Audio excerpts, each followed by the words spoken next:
बिस्मिल्लाहिर्रहमानिर्रहीम। अस्सलामु अलैकुम वरहमतुल्लाह। प्यारे बच्चों, आज जो है हम इंसदादी कोर्स या ब्रिज कोर्स हिस्सा पंजुम देखेंगे। इसमें आज हम आवाज़, उसके खुसूसियात के मुतल्लक़, गूंज के मुतल्लक़ और उसके इस्तेमालात के ताल्लुक़ से अपनी मालूमात का इयादा करेंगे।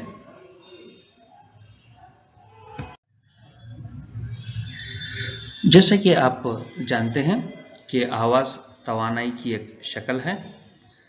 जब किसी मादी वास्ते में खलल या डिस्टर्बेंस होता है तो उस वास्ते के जो ज़र्रात हैं वो इर्तिआश करते हैं, मुर्ताश होते हैं, जिसके नतीजे में जो है आवाज़ की लहर या सूती लहर पैदा होती है और इस लहर को हम आवाज़ कहते हैं।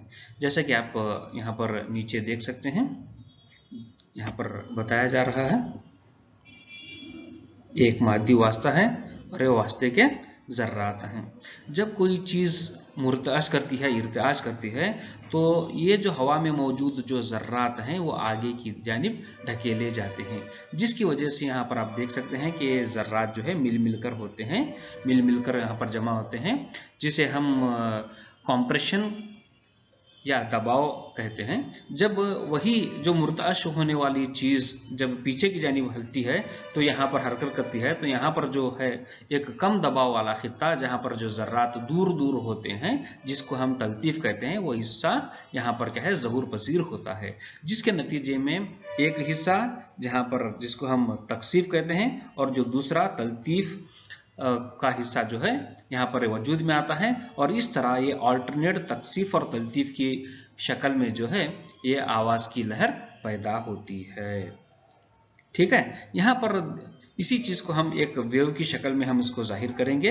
यहाँ पर आप देख रहे हैं ये जो तकसीफ है, तकसीफ को हम एक मौज की शक्ल में और मौज के उभार की शक्ल में जाहिर करते हैं और जो तलतीफ़ है उसको एक नशेब की शक्ल में जाहिर करते हैं। जो उभार वाला या जो फराज वाला खित्ता है ये ज़्यादा दबाव वाला खित्ता है और जो नशेब वाला खित्ता है ये कम दबाव वाला खित्ता है, जहाँ पर जो है मादी वास्ते के जो ज़र्रात हैं अलहदा अलहदा होते हैं और ये कम दबाव वाला खित्ता होता है। इस तरह से ये जो डिस्टर्बेंस है, ये खलल है, ये मौज की शक्ल में आगे की जानिब हरकत पाता है। यहाँ पर आप देख रहे हैं कि ज़र्रात की हरकत और मौज की हरकत दोनों भी यकसा हैं, इसलिए इस तरह की मौज को हम लॉन्जिट्यूडिनल वेव या हम उसको तूली लहर कहते हैं। यहाँ पर किसी दो मुतवातिर तलतीफ़ या किसी दो मुतवातिर तकसीफ के जो दरमियान का जो फासला है उसको हम वेवलेंथ या तूले लहर कहते हैं। ये तूले लहर चूंकि ये लंबाई है इसलिए इसकी जो पैमाइश इकाई है मीटर है।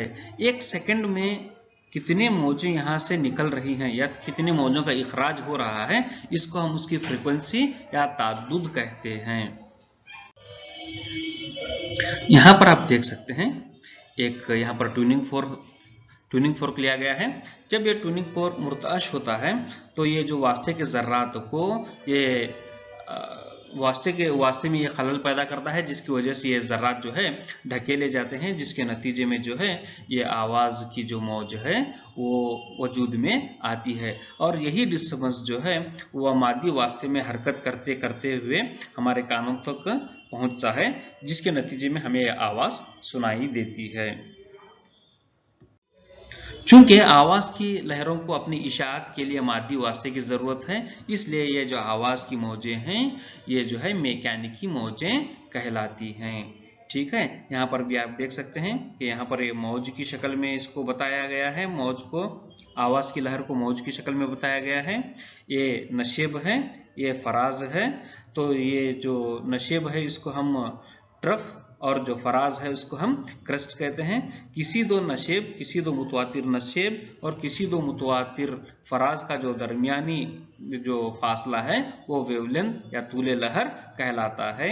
और यहाँ पर आप देख रहे हैं ये जो मीन पोजीशन है, जीरो वाली पोजीशन से ऊपर की जानिब जहाँ पर ज़र्रात मुर्ताश होते हैं वो जो इलाका है उस लंबाई को हम एम्पलीट्यूड कहते हैं। आवाज़ की खुसूसियात। नंबर 1, जैसे कि मैं आपको बता चुका हूं कि आवाज़ तवानाई की एक शक्ल है।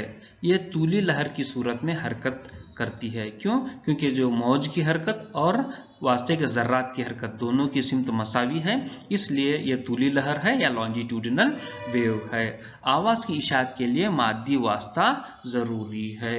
आवाज़ की रफ्तार सबसे ज़्यादा ठोस अशिया में होती है। क्यों? क्योंकि ठोस अशिया में ज़र्रात जो है बहुत ज़्यादा तादाद में मिल कर होते हैं, इसलिए आवाज़ की रफ्तार सबसे ज़्यादा ठोस अशिया में होती है।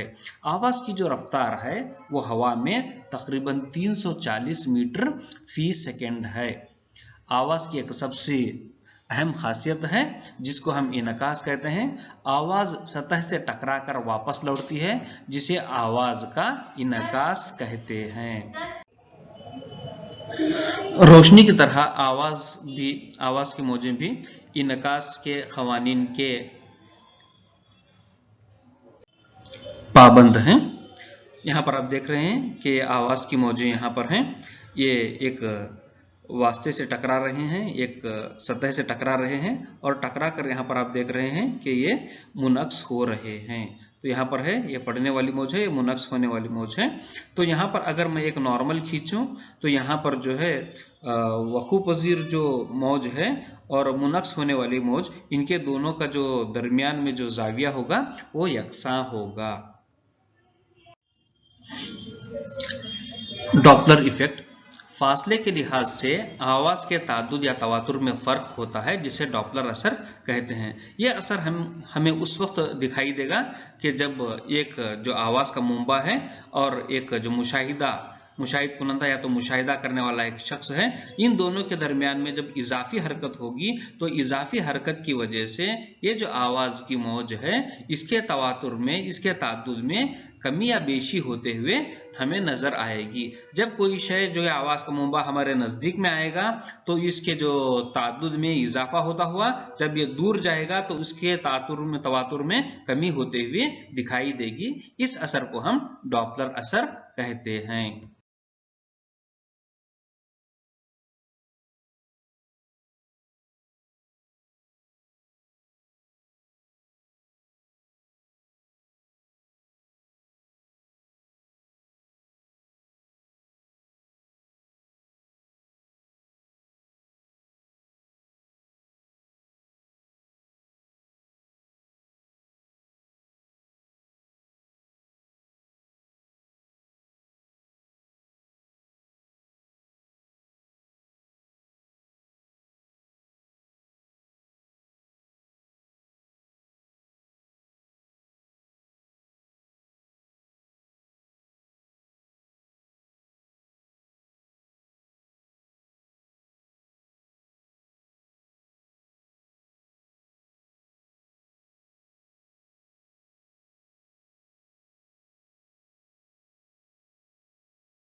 आइए अब हम इस आवाज़ के इस्तेमालात, इसके एप्लीकेशंस और इतलाह के ताल्लुक से हम जानेंगे।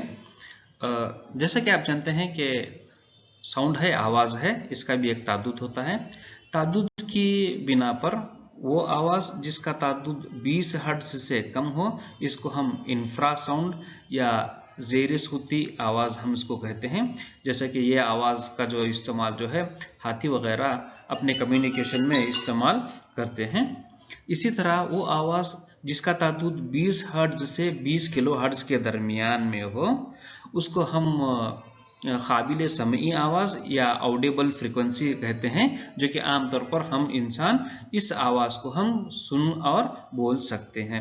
इसी तरह वो आवाज़ जिसका तातुत 20,000 हर्ट्ज से ज़्यादा हो उसको हम ज़बरसूती या अल्ट्रासोनिक साउंड कहते हैं।